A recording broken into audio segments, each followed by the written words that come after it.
नमस्कार, खबरें जारी न्यूज 24 पर मैं हूं आपके साथ मकसूद खान। आज बात करेंगे दिल्ली की जनकपुरी विधानसभा सीट की, जो लंबे समय तक बीजेपी का गढ़ रही और कांग्रेस यहां खाता तक नहीं खोल पाई।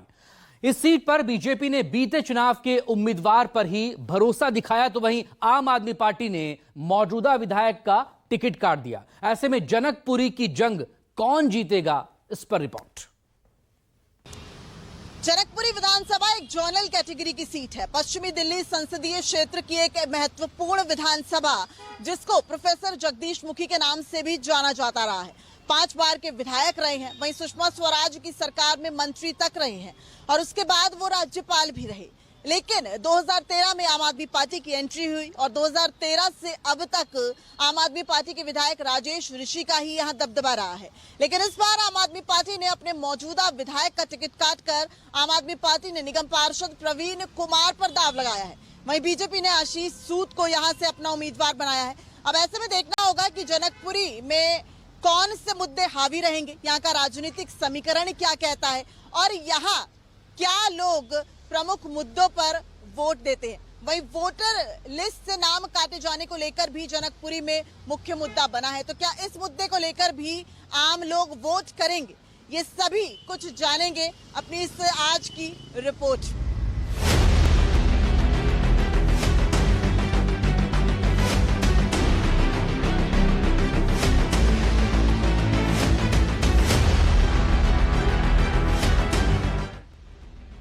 जनकपुरी विधानसभा सीट पर मुकाबला टक्कर का है। इस सीट पर सीएम योगी आदित्यनाथ जनसभा कर चुके हैं, तो जमीन पर बीजेपी और आप उम्मीदवार भी दमखम दिखा रहे हैं। जनकपुरी विधानसभा क्षेत्र 2008 में परिसीमन के बाद अस्तित्व में आया। लंबे समय तक इस सीट पर बीजेपी का कब्जा रहा और जगदीश मुखी चुनकर आते रहे, लेकिन बीते 2 चुनाव से यहां आप का कब्जा है। इस बार भी जनकपुरी सीट पर मुकाबला आप और बीजेपी के बीच में।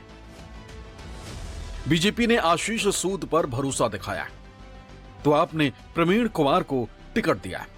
कांग्रेस ने पंजाबी चेहरे हरबानी कौर को मैदान में उतारा। आपने मौजूदा विधायक राजेश ऋषि का टिकट काट दिया और निगम पार्षद बने प्रवीण कुमार को आगे किया। दोनों उम्मीदवार अपनी अपनी जीत का दम भर रहे हैं और चुनाव के मुद्दे गिना रहे हैं। जनकपुरी से बीजेपी के प्रत्याशी आशीष सूद लगातार जो जन यात्रा है वो कर रहे हैं और आप देखिए इस वक्त चाणक्य प्लेस में यहाँ पर मौजूद है और बीजेपी से जनकपुरी से उम्मीदवार आशीष सूद इस वक्त हमारे साथ हैं। जनकपुरी के मुद्दे क्या है, आपको जनता क्यों वोट? आप ये सड़क दिखाइए, हटिए हटिए हटिए, कैमरामैन दिखाइए। ये है मुद्दा इस चुनाव का, ये है मुद्दा इस चुनाव का। ये मेन रोड है इस कॉलोनी की।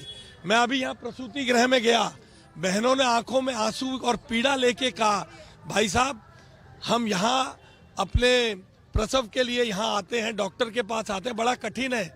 आज इस बारिश में डर लगता रहा कहीं फिसल ना जाए, कोई दुर्घटना ना हो जाए। ये है इस चुनाव का मुद्दा। प्रवीण जी, कितना आश्वासन है अपनी? जनकपुरी विधानसभा इस बार रिकॉर्ड मतों से कम भी 20 से 25 हजार वोटों से चुनाव जीतने जा रही है और इस विधानसभा को दिल्ली की सबसे खूबसूरत विधानसभा बना के छोड़ूंगा। मुद्दे क्या रहेंगे, क्योंकि लगातार बीजेपी आरोप लगा रही है टूटी सड़कें, गंदा पानी, सीवर लाइन जो है वो पूरी तरीके से भरी हुई है और कूड़े के ढेर, ये एक बड़ा मुद्दा दिख रहा है। देखिए, जनकपुरी के अंदर छोटे छोटे लोकल इश्यूज है, वो हम जीतने के बाद हम लोग लोकल आरडब्ल्यू के साथ, लोकल लोगों के साथ बैठेंगे, उसको सॉल्व करेंगे। को 2500 रुपए महीना देने की बात भी कांग्रेस ने अपने घोषणा पत्र में की है। आप एक महिला कैंडिडेट होने के नाते अपनी बात कैसे रख पाएंगे और महिलाओं के लिए आप जनकपुरी में क्या कुछ कर पाएंगे? देखिए, पहले भी मैंने जब मार्च के आसपास, जितना भी वुमेंस डे के आसपास, मैंने अपने क्षेत्र में 8 कैंप लगाए थे, जो कि सैनिटरी पैड्स के थे, जो उसका वितरण किया गया। और मैं इसी तरीके से महिलाओं को पूरा सपोर्ट करती हूँ, महिला शक्ति को, मातृशक्ति को सपोर्ट करती हूँ। अगर साल 2020 के चुनाव को देखें तो आप उम्मीदवार की जीत का अंतर ज्यादा नहीं था, इसलिए संभावना है कि बीजेपी और आप उम्मीदवार के बीच कांटे की टक्कर देखने को मिल सकती है। जनकपुरी विधानसभा में अधिकतर सिख मतदाता हैं, इसके अलावा मुस्लिम, यादव, जैन भी यहां से मतदाता हैं। जनकपुरी सीट पर कुल 1,98,000 से ज्यादा वोटर हैं। इनमें पुरुष 1,02,639 जबकि महिला मतदाता 95,554 है। थर्ड जेंडर वोटर 11 है। बात करें यहां के प्रमुख समस्याओं और मुद्दों की तो जनकपुरी विधानसभा क्षेत्र में सड़क सफाई, पानी, पार्किंग, जाम और सीवर की समस्या आज भी लोगों के लिए सरदर्द बनी हुई है। जगह जगह कूड़ों का ढेर देखने को मिलता है, जबकि कई बार यहां सड़क धंसने की घटनाएं भी सामने आ चुकी हैं। ऐसे में जनकपुरी के वोटर्स की पहली पसंद कौन और क्यों है, हमने दोनों प्रमुख दलों के समर्थकों से जानने की कोशिश की।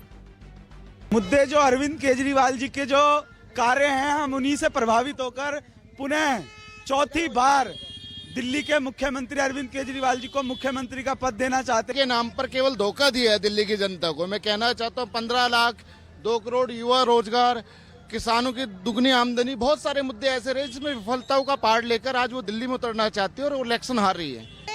महीने में कहने के लिए पानी फ्री है, लेकिन हमें पूरे महीने पानी खरीद के पीना पड़ता है। इतना गंदा पानी आता है कि हम महीने में 2 से 3 हजार तक का पानी खरीद के पीते हैं। पानी पी नहीं सकते, तो ऐसे फ्री पानी, ऐसे फ्री बिजली से क्या लेना देना। जनकपुरी में कूड़े के ढेर, ये भी बड़ा मुद्दा। बहुत मैडम, ये देखो आप यहाँ पे देखो, प्रेजेंट देखिए, ये देखिए प्रेजेंट, ये देखो क्या हाल है। क्या हमारे बच्चे खेलेंगे? पार्कों में भी यही हाल है, ऐसी गंदगी है, सारी जगह देखो गंदगी है मैडम। अब देखना दिलचस्प होगा कि सक्रिय राजनीति से दूर हुए जगदीश मुखी की राजनीतिक कर्मभूमि में बीजेपी वापसी कर पाती है या आम आदमी पार्टी की झाड़ू तीसरी बार भी यहां विरोधियों का सफाया करने में कामयाब हो पाती है, या फिर कांग्रेस यहां पर युवा पंजाबी नेता के दम पर कोई चमत्कार कर पहला चुनाव जीतने में सफल होती है। तो दिल्ली में भले ही मुकाबला त्रिकोणीय हो, लेकिन जनकपुरी विधानसभा में तो आम आदमी पार्टी और बीजेपी में कांटे की टक्कर नजर आ रही है। 1,90,000 मतदाता जनकपुरी के किसको वोट देंगे वो तो 8 फरवरी को पता चलेगा, लेकिन बीजेपी के उम्मीदवार आशीष सूद को इस लिहाज से फायदा मिल सकता है क्योंकि जनकपुरी विधानसभा में बड़ी तादाद में सिख मतदाता है और भाजपा ने 1984 के सिख दंगों में पीड़ित परिवारों को सहायता देकर सिख मतदाताओं को अपने खेमे में करने की कोशिश की है। वहीं आम आदमी पार्टी ने भी 10 साल से सिटिंग विधायक रहे राजेश ऋषि का जनता विरोधी लहर को देखते हुए टिकट काटकर एक ईमानदार छवि और जमीनी नेता को प्रवीण कुमार के तौर पर उम्मीदवार बनाकर लोगों के बीच में पेश किया है। अब ऐसे में देखना होगा कि दोनों में से कौन बाजी मारता है, लेकिन इतना तो तय है कि जनकपुरी में बीजेपी और आम आदमी पार्टी में कांटे की टक्कर नजर आ रही है। कैमरामैन संजय सिंह के साथ दिव्या अग्रवाल, दिल्ली, न्यूज़ 24। जनकपुरी सीट का सियासी समीकरण और मिजाज तो आपने देख लिया। अब बात करेंगे करोलबाग विधानसभा सीट की। करोलबाग एक रिजर्व सीट है। इस सीट पर आम आदमी पार्टी जीत की हैट्रिक लगा चुकी है और चौथी बार परचम लहराने को तैयार है। यहां से तीनों प्रमुख दलों के अलावा बीएसपी भी चुनाव मैदान में उतरी है, लेकिन इस सीट का समीकरण क्या है, इस रिपोर्ट में देखिए। मैं इस समय खड़ा हूं करोलबाग की विधानसभा सीट पर। यहां पर ये सीट जो है करोलबाग की, ये रिजर्व सीट है, एससी सीट है और वोटर्स जो है यहाँ पर करीब 2.25 लाख वोटर्स है। करोलबाग सीट पर क्या समस्याएं हैं लोगों के लिए और लोगों के लिए ये सीट कितनी मायने रखती है, या यहाँ की जो समस्याएं हैं वो मायने रखते हैं या यहाँ का उम्मीदवार मायने रखता है, ये सब जानने की हम कोशिश करेंगे। आपको आज करोलबाग क्षेत्र की जो समस्याएं हैं लोगों के मुंह से सुनवाएंगे और जो यहाँ के प्रत्याशी जो यहाँ ताल ठोक रहे हैं उनसे भी बात करेंगे। दिल्ली की करोलबाग विधानसभा सीट उन 12 सीटों में से एक है जिन्हें रिजर्व रखा गया। थोक बाजारों के लिए विख्यात करोलबाग विधानसभा क्षेत्र में 3 बार से थोक में वोट लेकर आम आदमी पार्टी का दबदबा बना हुआ है।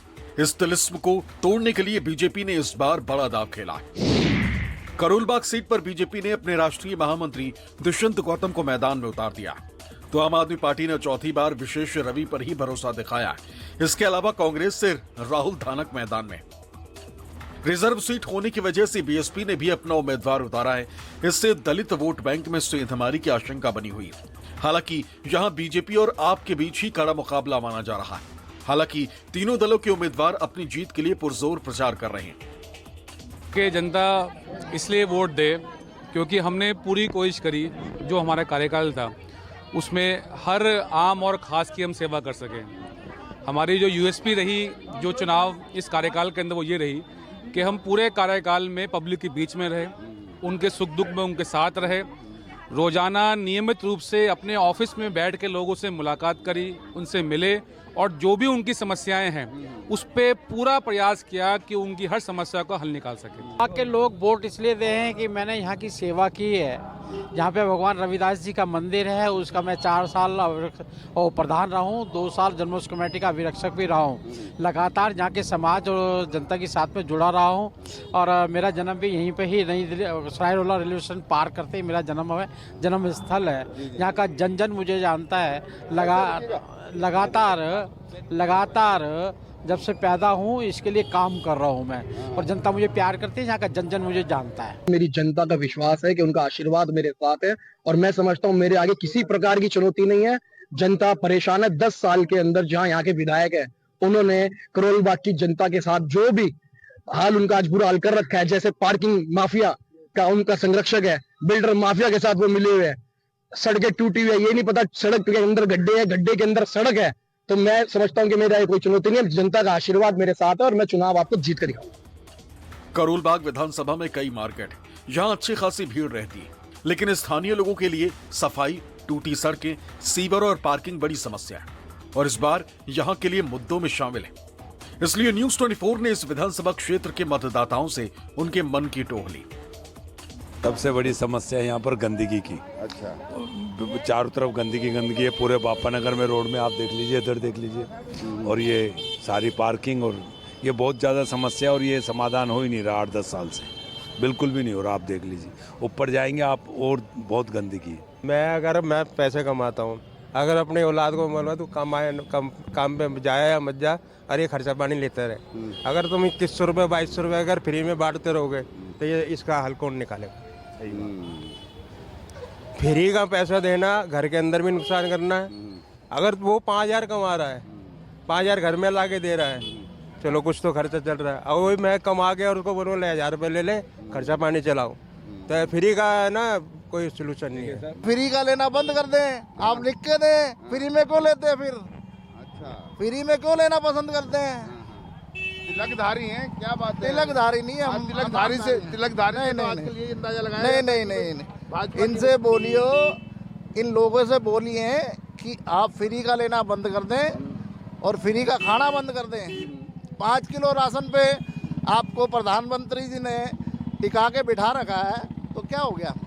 देश का हाल क्या होना है? यही होना देश का हाल। सारी समस्याएं हैं यहाँ पे, पानी की भी समस्या है, गंदगी रहती है बड़ी, वो भी समस्या है, और दूसरा बहुत समस्याएं हैं, क्या क्या बताएगा। यहाँ हर दिन तो गटर भरे रहते हैं। अच्छा। आने जाने में बड़ी परेशानी होती है। अब सही नहीं होता, बस ये है, एक बार ही पक्का बना दो ना अच्छे से, जो दोबारा तोड़ना ही ना पड़े।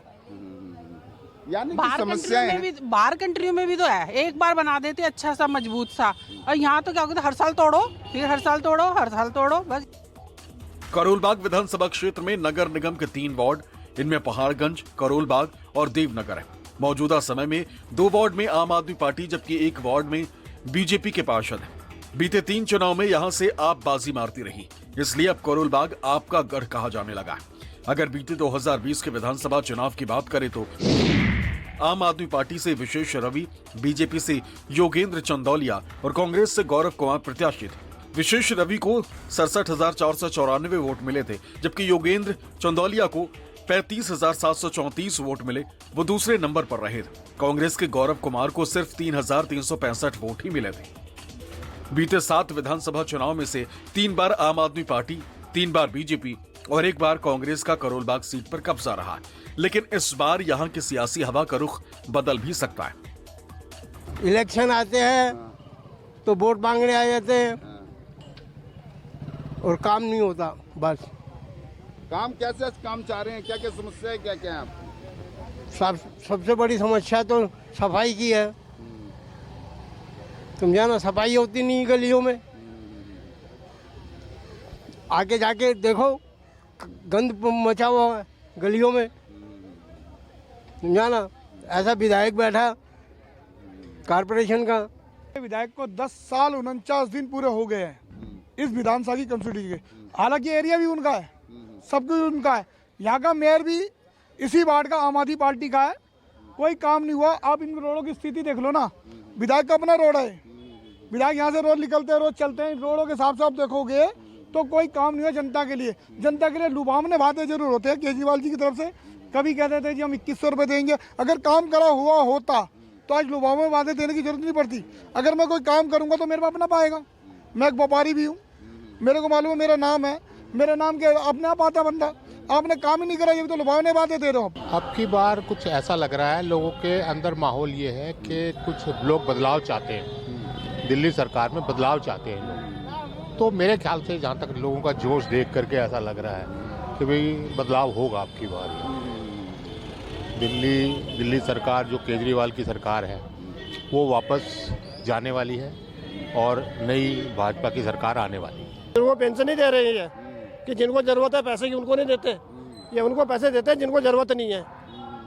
तो जिनको 1 लाख रुपए की तनख्वाह मिलती है, टीचर को 1 लाख रुपए टीचर तनख्वाह लेती है, वो बस उनके लिए बसें फ्री कर रखी हैं और हमारे लिए कुछ नहीं है। हमें 68 साल की उम्र होगी, हमारे लिए पेंशन नहीं है। हम तो दुकानों में काम करते हैं, मजबूरी में काम करना पड़ता है कि पेट भरे अपना, उसकी कोई नहीं सोचता। ये सोचता है कि वोट कहाँ से मिलेंगे। करोल बाग सीट पर अब तक रवि ही विशेष रहे, लेकिन इस बार बीजेपी ने ठोक बजाकर मजबूत उम्मीदवार पर दाव लगाया है, इसलिए माना जा रहा है कि लड़ाई टक्कर की है और इस सीट पर वोटर्स का मूड बदल भी सकता है। दिल्ली से विनय सिंह के साथ ब्यूरो रिपोर्ट, न्यूज़ 24।